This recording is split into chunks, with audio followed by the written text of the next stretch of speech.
Sir, आपने अपने press conference में ही कहा कि इस आदेश का अभिप्राय क्या है, इसे समझना होगा।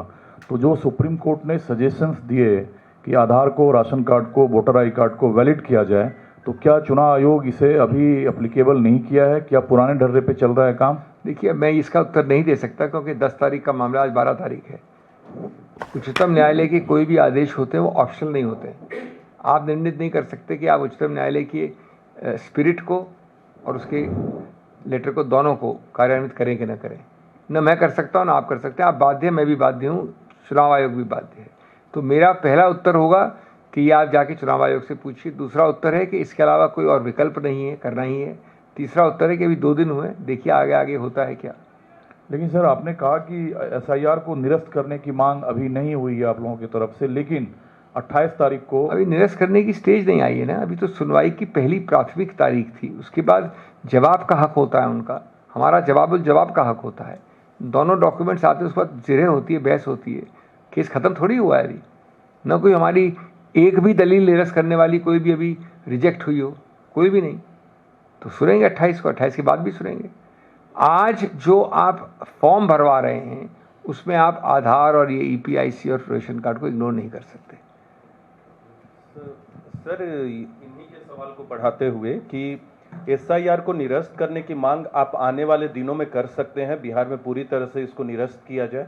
अभी कर नहीं सकते हैं, कर रहे हैं। हमने कोर्ट को कहा है कर रहे हैं, हमारा केस वो है कर रहे हैं, हमारा लिखित केस वो है कर रहे हैं, मेरी ओरल बहस वो है कर रहे हैं। क्योंकि मैंने जैसा आपको बताया अभी, हमारा कहना है कि अधिकार क्षेत्र नहीं है आपका, यह संवैधानिक है।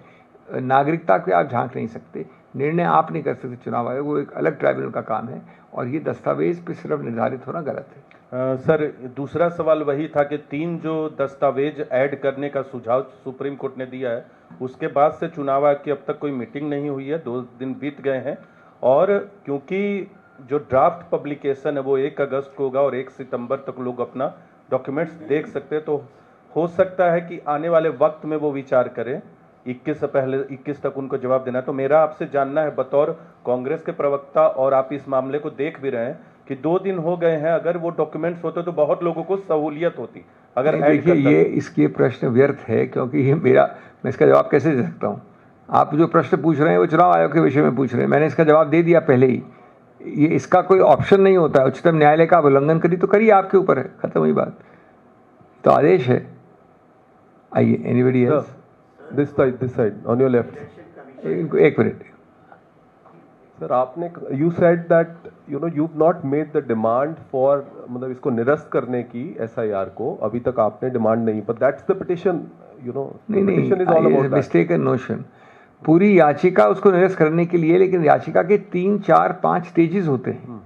पहली तारीख को ऐसी याचिका निरस्त तो नहीं हो सकती ना, याचिका निरस्त हो सकती है ना, जो जिसके चुनौती दी है याचिका में उसको निरस्त कर सकते हैं पहली तारीख को। आपने स्वाभाविक न्याय का नाम सुना है, नेचुरल जस्टिस का? अगर इतनी जल्दी प्रेस बटन थोड़ी होता कि आप कोर्ट गए, प्रेस बटन किया, निरस्त हो गई। हम ये बता रहे हैं आपको कि जो प्रक्रिया अभी हर मुद्दे को खुला रखती है, मेरे 10 बिंदु हैं, आप उड़ के पढ़िए पिटीशन को, 10 बिंदु हैं। उनमें से बिना एक बिंदु को भी मेरे विरुद्ध निर्णित किए हुए, बिना एक बिंदु को निरस्त किए हुए, एक एडिशनल 3 दस्तावेज के विषय में इंतरिक आदेश आया है। और 25 की तारीख से पहले तो मैं समझता हूँ, कल तो कोर्ट खुल रहा है, परसों तो उसके पहले क्या तारीख मिल सकती है? और याद रहे कि ये पार्शियल वर्किंग डे वाली बेंच थी, ये नॉर्मल बेंच भी नहीं थी। तो ये तो बिल्कुल सही है। दूसरा, आप you are saying that the election commission, this is an unconstitutional move because the election commission is not authorised to determine the citizenship of all Indians, whereas the election commission is saying that they are acting as per the constitution, whereas only Indian citizens can vote in the elections, and this exercise is all about that. This point I am not going to go in the merits, because this is a point yet to be decided by the court. I was only talking, but I will explain to you what our case is. No doubt only citizens can vote. Does it mean that when you are going to vote, because the constitution says only citizens can vote, your neighbor stops you from voting saying, I know you are not a citizen? Why can't he? He is also doing a constitutional duty, no? I am your padosi, I can just say कि you stop because I am doing my duty. Number 2, a policeman can stop you. Number 3, a चुनाव आयोग में stop you. rightly or wrongly, there is a Citizenship Act. It sets up foreigners tribunals. It sets up MEA proceedings. It has a procedure. Election Commission is nowhere mentioned as having any locus to decide citizenship. Number 3, judgment of Lal Babu Hussain, clearly says that somebody already on the voter list can't be decided by the Election Commission to be not a citizen removed. You see, there is a difference. If I come, that's what the judgment says. I'm not saying. Supreme Court says 20, 30 years ago. If you are coming with an application, register me, Chunav Aayog can say, give me proof of your citizenship. If I am for 20 years on your list already on your electoral roll, not mine, for removal, a separate proceeding has to take place. If you want to know that proceeding, I'll tell you. It's nothing to do with the Election Commission. That proceeding is that a person or suo motu, somebody takes notice that this man cannot be Indian citizen. Then that has to be seen internally by that Ayog, etc., the tribunal or the government of India, that there is some prima facie. ये नहीं कि कोई भी बोल दे जाए किसी घर में घुस के बोल दो citizen नहीं हो. If it is so that a notice is sent to that person then has a proceeding before that authority, then he can go to court. And then an order is passed disqualifying you from citizenship. Is not an easy thing. Here, the main exercise is revision of roles by a side wind. बहती गंगा में हाथ धो लो जाके आप. गंगा तो वहां बह रही है, इसमें हाथ क्या धो रहे हो आप? सिटीजनशिप के हाथ धो रहे हो, नागरिकता के. सर, पहले बीजेपी ये कहती थी कि कांग्रेस विरोध करती है कि वो वोटर लिस्ट से आधार कार्ड को ना जोड़े, और अब मांग कर रही है. इसका कोई मायने नहीं है. वोटर लिस्ट और आधार कार्ड को जोड़ने का इसे मुद्दा ही नहीं है. ये तो हम तो कह रहे हैं कि इन तीनों में से तीनों को प्राथमिकता दीजिए. पुराना डिबेट जब हमने आधार लाए थे तो सबसे ज़्यादा विरोध किसने किया था? विपक्ष में कौन था उस वक्त? बीजेपी थी. उसका मतलब क्या है? बाद में बीजेपी ने 11 साल से लागू किया, 12 साल से हर चीज़ में किया है. प्रधानमंत्री हर दिन भाषण देते हैं कि लास्ट माइल कनेक्टिविटी आधार से ही तो होती है ना. और उसको प्रिवेसी कंसर्न एक अलग है. आज तो आधार एक आधारित कार्ड है, आधार देश का आधार है, उसको आप इग्नोर कैसे कर सकते हो? ये बात है, मुद्दा है. सर, एक क्वेश्चन हो रहा है. आपने कहा था कि अब इतना समय नहीं है कि इसको जोड़ा जाए, लेकिन चुनाव आयोग कह रहा है कि हम कोई असंवैधानिक काम नहीं कर रहे हैं और हम समय के रहते पूरा कर लेंगे. ये मेरे प्रश्न का जवाब है. जो मैं पूछ रहा हूँ चुनाव आयोग, उसका जवाब आप मान लीजिए. इसको असंवैधानिक है या नहीं है मैं कैसे जानूँ? मैं तो जज नहीं हूँ, और इसी शायद जज समझता है अपने आप को. लेकिन आप ये बताइए, इसके लिए आपको रॉकेट साइंस चाहिए कि 4.95 मान लीजिए करोड़ लोग अगर 2003 के बाद हैं, उनका परीक्षण, निरीक्षण, एग्जामिनेशन सबसे ज़्यादा कैजुअल तरीके से करने में भी, लेकिन प्रॉपरली करने में आपको लगता है समय पूरा है? कोई आदमी कोई रॉकेट की तरह चल रहा है या खाना पूर्ति कर रहा है? और ये 10 साल से चल रहा है. तो इसको आप, जो आपने अभी घोषणा की 2026 के किसी चुनाव से करिए शुरू. आप 2026 में आपके प्रदेश में चुनाव हो रहा है, आपके हो रहा है, तीनों में करिए भाई. अगर 5 असेंबली और 5 लोकसभा चुनाव गलत तो हो नहीं सकते, और गलत है तो 11वें को भी होने दीजिए गलत. सर, मेरा एक सवाल है.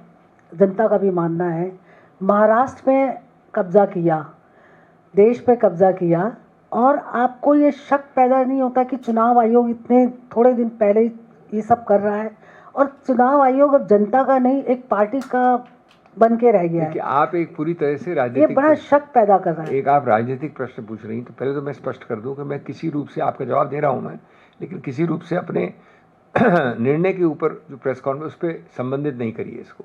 वो एक अलग है, वो कानून का विषय है, उस उच्चतम न्यायालय का विषय है. तो मैं उसके संदर्भ में आपका उत्तर नहीं दे रहा हूँ. ये एक अलग उत्तर है एकदम. नंबर 2, जो आप कह रही हैं ये बहुत सारे तबकों में फैल गई ये बात. पूरे अखिल भारतीय स्तर पे कुछ सर्वेज हुए हैं जिसमें बताया गया है कि विश्वसनीयता का इंडेक्स बहुत कम हुआ है. अब इससे आगे मैं क्या कह सकता हूँ? अगर आप एक बार नहीं, लेकिन अब मेरे पास सूची है अलग अलग चीज़ों की कई अरसों से.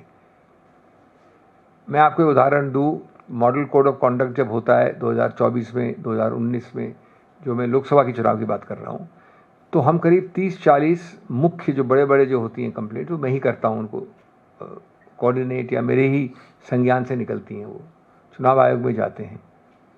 उस 30 में से लगभग अगर 30 मान लीजिए तो लगभग 20 या 22 तक निर्णय कहीं ना कहीं हो जाता है। आपको चेतावनी देते हैं, आपको प्रतिबंध लगा देते हैं, आपको रोकथाम कर देते हैं। लेकिन वो 5-6 केसेस जो होते हैं जहाँ पर नंबर 1 और नंबर 1.5 होते हैं, वहाँ पर साफ सूझ जाता है, वहाँ कोई निर्णय नहीं आता है। ये आपने देखा है। मैं एक उदाहरण दे रहा हूँ सिर्फ। तो इससे विश्वसनीयता बढ़ेगी या कम होगी? तो चुनाव आयोग की जो विश्वसनीयता थी इतने दशकों से संवैधानिक संस्था के रूप से, विश्व के सबसे बड़े गणतंत्र में चुनाव सफलता से करवाने के रूप में, वो निश्चित रूप से कम हुई है। और ये प्रश्न चिन्ह उनको अपने अंदर लगाना चाहिए, हमको नहीं पूछना चाहिए। हम जो चीज़ कह रहे हैं, अगर हम गलत भी हैं, मान लीजिए हम गलत हैं, आप विश्वसनीयता के आधार पर 1.5 दे रहे हैं तो 2 दीजिए ना आप इंफॉर्मेशन, पारदर्शिता के आधार पर। उससे नुकसान क्या होगा आपको?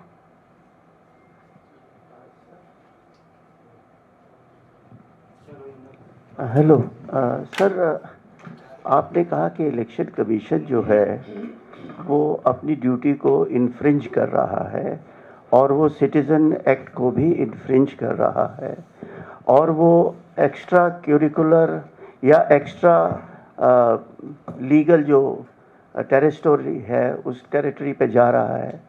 तो क्या हम ये मान लें कि जो कॉन्स्टिट्यूशनल बॉडी है उस पर कोई एक्शन लीगली हो सकता है और उसको अपने पद से हटाया जा सकता है? ये मेरा हाइपोथेटिकल क्वेश्चन है, क्या ये पॉसिबल है एज पर दी कॉन्स्टिट्यूशन? देखिए, आप जो हाइपोथेटिकल कानूनी प्रश्न पूछ रहे हो उसका उत्तर है हाँ, लिखा हुआ है, आपको उठा के संविधान पढ़ना है। पहली बात तो चुनाव आयोग या चुनाव आयोग की तरह कोई भी और जो संवैधानिक संस्था है, कंट्रोलर, ऑडिटर जनरल वगैरह, कोई भी हमारे न्यायिक रिव्यू, जिसको हम जुडिशियल रिव्यू कहते हैं, उसके परे नहीं है, उसकी परिधि के बाहर नहीं है। उसके हर निर्णय को हम करते हैं ना, हर चुनाव में मैं करता ही, चुनौती देता ही हूँ, ये भी तो चुनौती दे ही रहे हैं, सुन रही है। तो पहली बात तो साफ हो जाए कि उनके निर्णयों में कोई इम्यूनिटी है, न्यायिक रिव्यू से गलतफहमी है। नंबर 2, आप व्यक्ति विशेष को हटाने की बात कर रहे हैं, उसका भी एक प्रसारित है। मैंने उसकी बात नहीं की, ना मैं कह रहा हूँ, मैं मांग कर रहा हूँ, मैं ऐसा कुछ नहीं कह रहा हूँ यहाँ। लेकिन उसका निर्धारित स्थापित एक प्रक्रिया है, इम्पीचमेंट की प्रक्रिया लिखी भी है संविधान में। वो कैसे होती है, कब होती है, किस प्रकार से होती है, होनी चाहिए कि नहीं होनी चाहिए, वो सब राजनीतिक पार्टियां ही निर्णित करती हैं। लेकिन निश्चित रूप से जब आप सबसे बड़े व्यक्ति को देश में, राष्ट्रपति डाउनवर्ड्स इम्पीच कर सकते हैं, तो निश्चित रूप से इम्पीचमेंट क्यों नहीं है? बिल्कुल है। सर, अब सवाल एक दूसरा है, लेकिन कोर्ट और कांग्रेस का मामला है। नेशनल हेराल्ड मामले में ईडी ने कहा है कि सब खत्म, इसके बाद उसकी बात नहीं करेंगे, अब दूसरे विषय पे हैं। हाँ बोलिए, अब आपका विषय। हाँ बताइए। यंग इंडियन संस्था जो मनी लॉन्ड्रिंग में संलिप्त थी, 1 भी रुपया लगाए बिना 2000 रुपये करोड़ 2000 संपत्ति को। तो ये तो आप जो आखिरी दलील है, आखिरी ईडी की, उसको दोहरा रहे हैं। तो मैं भी अपनी, मेरी दलील तो पहली दलील थी, फर्स्ट डे से मैंने, उसको भी दोहरा दीजिए, वही उत्तर है। ये आरोप प्रत्यारोप में बोलने से क्या फ़ायदा? मेरी दलील पहले दिन इस मामले में जिसकी आप बात करें, पहले मैंने ओपन किया था इसको, ईडी के बहस के बाद पहला वक्तव्य मैंने दिया था, उसको आप देख लीजिए, उसमें सब उत्तर दिए हैं आपको। अब उसको मैं पूरा वापस बताऊंगा यहाँ पर। तो 1 पैसा 1 रुपया भी स्थानांतरण नहीं हुआ। कैसे नहीं हुआ मैंने आपको एक्सप्लेन किया पूरा। 5 दिन की बात है, 5-7-10 दिन पहले की बात है। उनके आरोप को बोलने से कोई फर्क नहीं पड़ता। Okay, thank you. Abhishek ji, एक मिनट। अभी आपने बाइबल, गीता और कुरान तीनों पवित्र किताबों का हवाला दिया है, तो उसको देखते हुए मिसरा मुझे याद आ रहा है कि दुनिया की निगाहों में भला क्या है, बुरा क्या। क्योंकि बिहार इलेक्शन जीतना है और इधर सुप्रीम कोर्ट इलेक्शन कमीशन के मिशन को बरकरार रखा है, इसके लिए आपने क्या सोचा है? मैं आपका प्रश्न नहीं मालूम पड़ता है। प्रश्न क्या अभी तक इलेक्शन कमीशन ने, सभी लोग ये पूछ रहे प्रश्न क्या? इलेक्शन, सुप्रीम कोर्ट ने इलेक्शन कमीशन के मिशन को बरकरार रखा है 2 करोड़ वोटर्स के संकट कैसे दूर होगी? देखिए, पहली बात तो उच्चतम न्यायालय किसी भी संस्था के मिशन को बरकरार रखने का काम नहीं करता है। न उनका ये जॉब डिस्क्रिप्शन है, न संविधान उनको ये देता है, न उन्होंने किया है, न करना चाहिए, न मैं समझता हूँ किसी रूप से किया है। नंबर 2, अगर मेरी पिछली 1 घंटे की प्रेस कॉन्फ्रेंस में आप ये नहीं मालूम कर पाए कि किस प्रकार से आंतरिक आदेश लगाया है चुनाव आयोग के विरुद्ध, तो ये मेरा दुर्भाग्य है।